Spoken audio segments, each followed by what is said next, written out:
Hello and welcome everyone. स्वागत है एक बार फिर से आप सभी का अपने YouTube channel CBSE TC classes पे।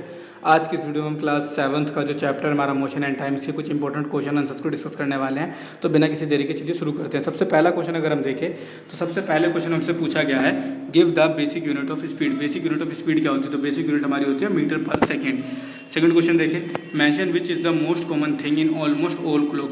सभी क्लॉक्स में जो मोस्ट कॉमन थिंग्स है वो क्या होती है? तो पीरियोडिक मोशन। पीरियोडिक मोशन हर क्लॉक में फॉलो होता है। Third question, Paheli and Boojho have to cover different distance to reach their school but they take the same time to reach school. What can you say about their speed. अब इनकी speed के बारे में क्या कह सकते हैं? तो इसकी स्पीड के बारे में ये कह सकते हैं, they do not have equal speed because they cover unequal distance in equal interval. क्योंकि दोनों ने अनइक्वल डिस्टेंस को एक इक्वल इंटरवल इक्वल समय में कंप्लीट करा है। साफ बात है जिसका डिस्टेंस ज़्यादा रहा होगा वो काफ़ी तेज चला होगा, तभी तो कम वाले की तुलना में भी वो बराबर समय पर पहुँच गया स्कूल पे।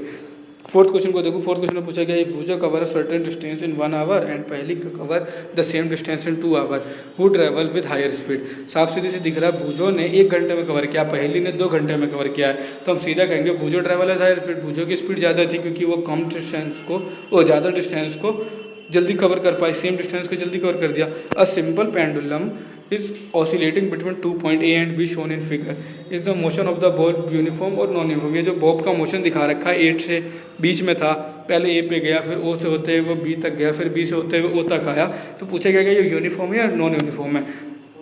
तो जब motion of the Bob is non uniform eight does not cover equal distance in equal interval of time.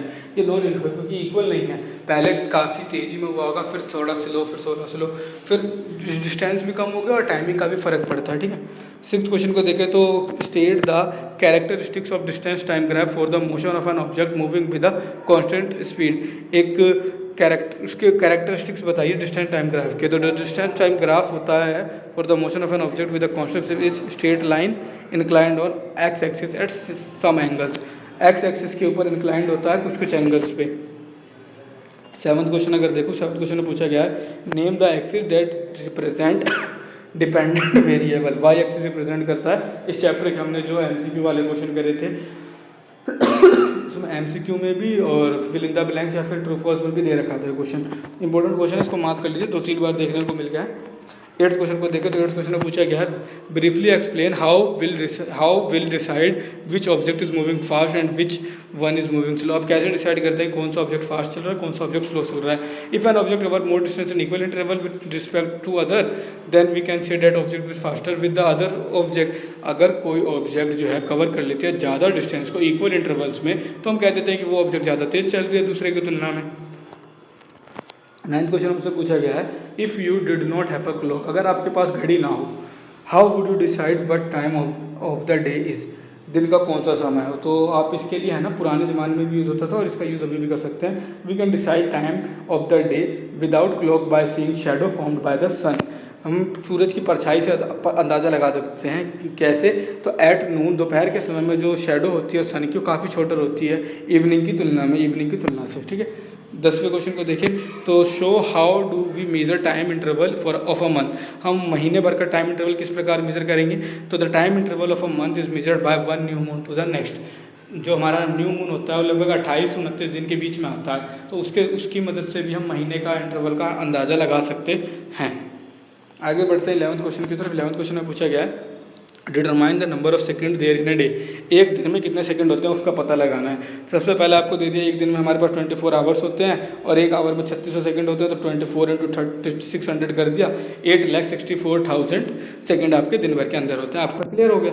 12th question देखें तो estimate that how many hour are there in a year. एक साल में कितने घंटे होते हैं तो अब सबसे पहले हमें पता है 365 दिन होते हैं और एक दिन में 24 घंटे होते हैं। तो 365 को 24 से मल्टीप्लाई करेंगे, 8760 आवर्स आपके आंसर में आ जाएगा। ठीक है। 13th क्वेश्चन को देखें। 13th क्वेश्चन में पूछा गया है, explain how time was measured when pendulum clock were not available. Time को कैसे मेजर किया जाता था जब पेंडुलम क्लॉक अवेलेबल नहीं थे। तो before the discovery of pendulum clock, sun dial, water clocks and sand clock are used. Sun dials का यूज़ होता था, वाटर क्लॉक्स का यूज़ होता था या फिर सैंड क्लॉक का यूज़ किया जाता है तो टाइम को मेजर करने के लिए। A spaceship traveled 36,000 kilometre in 1 hour, express speed in kilometre per second. इसकी स्पीड को हमें किलोमीटर पर सेकंड में निकालना है। तो 36,000 किलोमीटर है और एक आवर हमारे 3600 सेकंड होते हैं। तो इन्होंने भी वही करा, ऊपर डिस्टेंस नीचे टाइम रखा, डिवाइड करा तो हमारा 10 किलोमीटर पर सेकंड आया। इन्होंने क्वेश्चन में क्या रखा था किलोमीटर पर सेकंड, इसलिए हमने किलोमीटर पर सेकंड करा, अदरवाइज या तो हम किलोमीटर पर आवर में रखते या फिर मीटर पर सेकंड में रखते। ठीक है। 15th क्वेश्चन को देखो तो 15th क्वेश्चन हमसे पूछा गया है out of 2 given clock, 2 clocks आपको दी गई हैं, अ पेंडुलम क्लॉक और अ क्वार्टर्स क्लॉक, एक पेंडुलम वाली घड़ी और एक बिना पेंडुलम वाली क्वार्टर्स क्लॉक दी गई है। Mention which one clock between the which of the clock between the given one require and electric cell for its working, किसको इलेक्ट्रिक सेल की आवश्यकता होगी। तो जो क्वार्टर्स क्लॉक होता है ना, इसको इलेक्ट्रिक सेल की जरूरत होती है वर्किंग के लिए। हमारे घरों में भी क्वार्टर्स क्लॉक ही लगे हुए होते हैं। 16th क्वेश्चन को देखो, 16th क्वेश्चन हमसे पूछा गया है name the most ancient unit of time, सबसे पुराना यूनिट ऑफ टाइम क्या था, and which it was earlier measured, और कैसे इसको पहले मेजर किया जाता था। तो सोलर डे जो होता है this is the most ancient unit of time and which is earliest measure, इसी को सबसे पहले मेजर किया गया था। 17th क्वेश्चन में पूछा गया हमसे state the condition under which the distance type graph of an object is horizontal line parallel to the axis of time, किस कंडीशन में जो डिस्टेंस टाइम ग्राफ होगा किसी ऑब्जेक्ट का, ये horizontal line parallel to the axis of time होगा। तो when the object is at rest, जब ऑब्जेक्ट हमारा रेस्ट में होता है, then the distance time graph of an object is horizontal line, तब वो जो हमारा डिस्टेंस टाइम ग्राफ होगा ये हॉरिजॉन्टल लाइन का होगा, parallel to the axis of time, time के एक्सिस के बिल्कुल पैरेलल होगा। ठीक है। ऑब्जेक्ट रेस्ट में उदाहरण के लिए भी कह सकते हो, जैसे कि हमारी गाड़ी रुकी हुई है, चल नहीं रही है, तो वो ऑब्जेक्ट हमारी रेस्ट में कहलाएगी और उसका भी इसी प्रकार का बनेगा। ठीक है। 18th क्वेश्चन देखिए तो state the factors on which the time period of simple pendulum depend, उन फैक्टर्स के नाम बताइए जिनके ऊपर आपका सिंपल पेंडुलम का जो टाइम पीरियड होता है वो डिपेंडेड होता है। तो जो डिपेंड होता है उनके सबसे पहले आता है length of the pendulum, pendulum की लेंथ क्या है, फिर acceleration due to gravity, acceleration due to gravity भी डिपेंड होता है। अभी के लिए इतने याद रखिए एक्सीलरेशन ड्यू टू ग्रेविटी क्या होता है कि कॉन्सेप्ट आप बढ़िया से आने वाली क्लासेस में 9th तक पढ़ लेंगे बढ़िया से, ग्रेविटी में एक्सीलरेशन ड्यू टू ग्रेविटी आप बढ़िया से क्लियर हो जाएगा। 19th क्वेश्चन देखो तो 19th क्वेश्चन हमसे दे रखा है name the different type of graph, अलग अलग प्रकार के ग्राफ्स के नाम दीजिए। तो लाइन ग्राफ, पाई चार्ट, बार ग्राफ्स, ये 3 प्रकार के ग्राफ्स के आपको नाम बता दिए गए हैं। ठीक है। 20 क्वेश्चन को अगर आप ध्यान से देखें तो 20 क्वेश्चन में आपसे कहा गया है state the way through which we can prepare a pendulum by our own, एक तरीका बताइए जिससे कि हम पेंडुलम खुद बना सकते हैं। तो कुछ नहीं करना, आपको एक मेटल की बॉल ले लेनी है, उसमें एक रस्सी बांध लेनी है और रस्सी को सीधा लटका देना है, वो आपका बॉब बन जाएगा।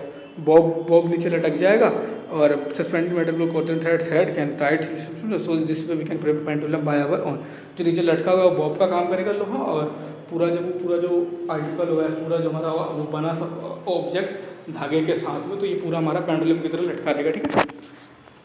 आगे देखते हैं क्वेश्चन नंबर, आज की इस वीडियो में इतना ही था इस चैप्टर के आपके इंपॉर्टेंट क्वेश्चन। उम्मीद करता हूँ आपको 20 के 20 क्वेश्चन क्लियर होंगे। अगर फिर भी किसी भी क्वेश्चन में आपको ज़रा सा भी डाउट हो तो आप हमसे कमेंट सेक्शन के माध्यम से पूछ सकते हैं, और मैं उम्मीद करता हूँ आपको वीडियोस काफ़ी अच्छी लग रही होगी, क्वेश्चन समझ में भी आ रहे होंगे। किसी में भी डाउट हो तो पूछ लीजिए, अपने दोस्तों के साथ शेयर करना ना भूलें। मिलते हैं जल्दी आपके अगले चैप्टर्स के साथ, जब तक के लिए धन्यवाद।